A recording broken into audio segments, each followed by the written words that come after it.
Hey, everybody. Thank you so much for tuning in to watch Life's Magical Journey.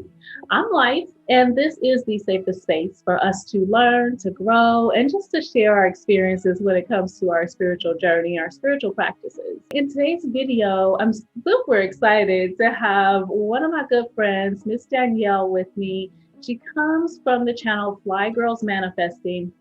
And today we're going to be talking about law of assumption and what it means to give permission or to give consent to any given thing to be true. Because we already know that law of assumption states that anything you give permission to be true, give consent to be true, will become true or it is true. I like to say it is true. You guys know we've been talking about that here on the channel. And so I wanted to bring her in because she has some very unique approaches, and she's been studying law of assumption for quite some time. So I thought it would be fun to get a different perception of this law, this universal law. All right. So I want Danielle just to introduce herself and tell us all about her channel and her platform, and then we'll dive into the subject. Hi, so thank you so much for inviting me to your platform. You and we have been communicating for so many months, and I consider you one of my soul sisters. I just want to let you know. Yes.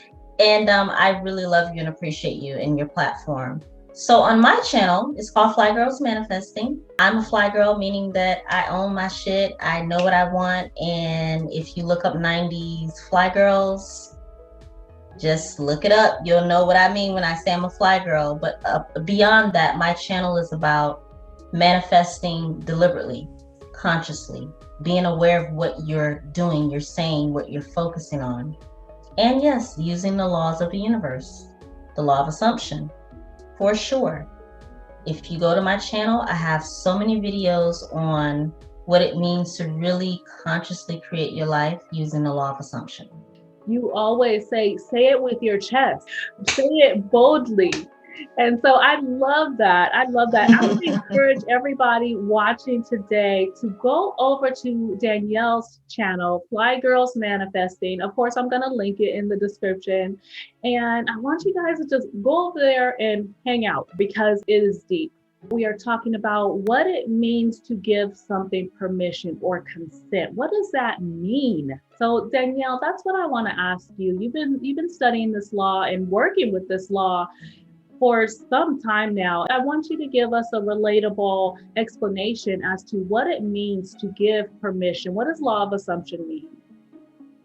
So for me personally, when it comes to giving permission to things in your life, it means from the time you wake up and you open your eyes, what is your focus?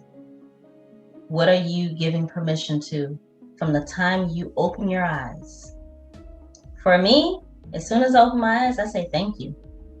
I give gratitude and I set my intentions. This is what you're giving permission. Do you give permission to immediately go look at the gossip site? Do you give permission to start watching reality shows at 7 a.m. in the morning or whenever you wake up? What are you giving permission to in your life when for me, it's all about like as soon as I open my eyes. And then I make like assumptions and affirmations throughout the day. But for sure, in the very beginning, I don't give permission to foolishness. I'm just saying. Right. And I like that you mentioned setting intentions. So how do you personally go about that? Are you just proclaiming that in your mind? Are you writing it, or what do you do to set that intention in stone in the morning? So after giving gratitude when I first wake up in the morning, as I set my feet down on the ground, my intentions throughout the day is to give myself grace and mercy, and to give something to someone else or to be of service to someone else. So I make an assumption about my life that no matter what I'm doing, no matter who I'm seeing, that I'm going to be blessed and the person that I touch is going to be blessed. That's an assumption that I make about my life. Whatever you proclaim about who you are and what you feel, that's an assumption. Mhm. If you assume that people treat you with love, respect, kindness, as you go about your day, people will reflect that to you. So what I would say is that upon waking up, assume that the universe is kind. Assume that people treat you with kindness, even if you're at your job and your coworker is giving you an issue. Yes. Assume that that person is just having a bad day that has nothing to do. You assume the best possible things about your life, because at the end of the day, it's really what you say goes. And when you start to feel something, that's your indication of whether it's going well. If you have a great feeling, keep going. If you're feeling negative, okay, I feel negative. Let's recreate a new assumption. So that's the way that I make assumptions. My favorite affirmation is everything is always working out for me, no matter what. No matter what, everything is always No matter working out what for it me. looks like. Yeah, and I press my heart. I press my heart. So that is one of my assumptions that I make about my life, that no matter what I'm going through, everything is always working out for me. Some of us have limiting beliefs that are holding us back from even getting that far, from being able to be thankful in the morning, from being able to take control of those, those 60 to 70,000 thoughts that we have in a day. How do you bridge the gap from being a person who is limited in the way they think and feel to going to someone who is, that main character, what we were just talking about in your video? How do you bridge that gap? So what I have learned to do is to acknowledge that I am where I am, to be comfortable with the fact that I am here. This is where I am in my life. No judgment. As you move forward with knowing that, okay, I'm here no matter what, this is going on, boom. I still have control over my thoughts. I still have control over what I speak.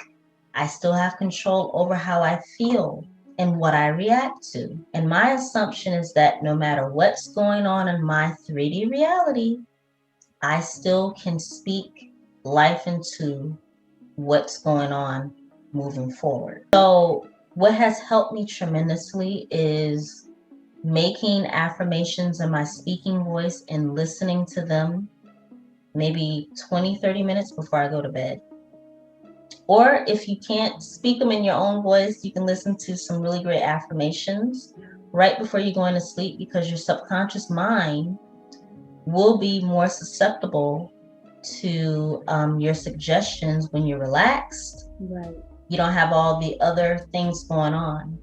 And what I'm allowing into my life, really and truly, for me personally and for a lot of people that I speak to, clients or whatever, is that it takes you making a conscious decision that I'm done letting outside circumstances and people determine what I'm going to choose to pay attention to. What am I going to give people permission to say and speak on my life?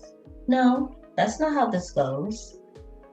And it takes a lot of courage to do that, but you just gotta decide that I'm tired of my circumstances. That is so powerful. Talk with us more about what you have going on with regard to the affirmations and the training that you have coming up. What I'm doing with my course is I'm teaching you literally how to build affirmations with your own voice. Let's think about it. You think in your own voice all day. Right. Your subconscious is going to recognize your own voice over other things. So you record your own voice under some really nice soft music. If you don't like music, just your own voice. Listen to that over and over and over, like you do everything else. Like you learn how to ride a bike, like you learn how to drive a car, like you learn how to do whatever else in your life that you do over and over and over. And as you do that in your own voice, you will start to see results like, oh, I've been doing affirmations about entrepreneurship. Now I'm starting to get up at early times of the day and wanting to research stuff, because repetition creates habit. So that is what my course is about. I'm doing it April 8th. And really and truly, it's a 1 hour. 1 hour is me showing you how you can build the affirmations. The last 30 minutes is questions, and then you can build them with me in the course. So one last question. How do you go about changing the meaning that you've given a certain circumstance in your life? Let's say, you grew up in a not so great neighborhood. Now you've given permission for it to affect your life and make you feel that you have a cap on maybe your earning income or something of that nature. How do you change the meaning of old circumstances? Really, truly, family has a lot of say. If you do have family that are in your ear about things, I would say not to cut them off, but just don't tell them what you're doing. Like, keep mum about what you're doing, because as soon as you tell people something and you're so excited about it, all of a sudden, now you're looking at them to give you feedback. And if that feedback is not favorable, it squashes your fire. So what I would say is that to build your own energy up, and don't tell people, what you're doing, because a lot of people, I hate to say it, they're not meant to come with you. Get around like-minded people, because your energy is very important. The momentum, when you spark an idea, the universe goes, oh, she wants to do this, bam. The momentum is so high. And if you just go with that momentum without outside people giving them permission to permeate your ideas, you will be better off. If someone asks you, oh, you're doing something different, what are you doing? Oh, I'm just doing something. Just be very vague about it. We're not just physical people. Right. We are spiritual beings having a human experience. So know that your higher self is going to be able to give you more insight than your mama, your daddy, your sister, your friend. They're not going to give us that momentum that we need with the inspiration that we got from our higher self. Yeah, and I can agree with that, because then you give that opportunity to make you feel negative about what you're doing, especially if you're in the beginning of your journey and maybe you don't feel as strong, you're not as stable in that main character role. So thank you for that. I do want to encourage everybody to go over to Danielle's channel. We also did another video on law of assumption and how to assume position as the main character in your own movie per se. So I want you guys to head over there to Danielle's channel. We're really, really grateful to have you here, Danielle. Like, you have been such an inspiration to me just on my journey in general, but I'm sure that you have been an inspiration to the Journey Gang right here on this channel. And so we're grateful for you. And is there any last minute words you want to say? Can I say one thing? Okay, look, this is just a plug for Life's Magical Journey. The bay leaf, I did a bay leaf meditation on my prosperity altar. I'm just letting you guys know, go back and watch those videos, because I had some really profound things that happened when I used anything that had to do with bay leaves. So I'm just saying, that's all. Awesome. Thank you for that. So with that, we are going to close out the video as usual. I'll see you next time.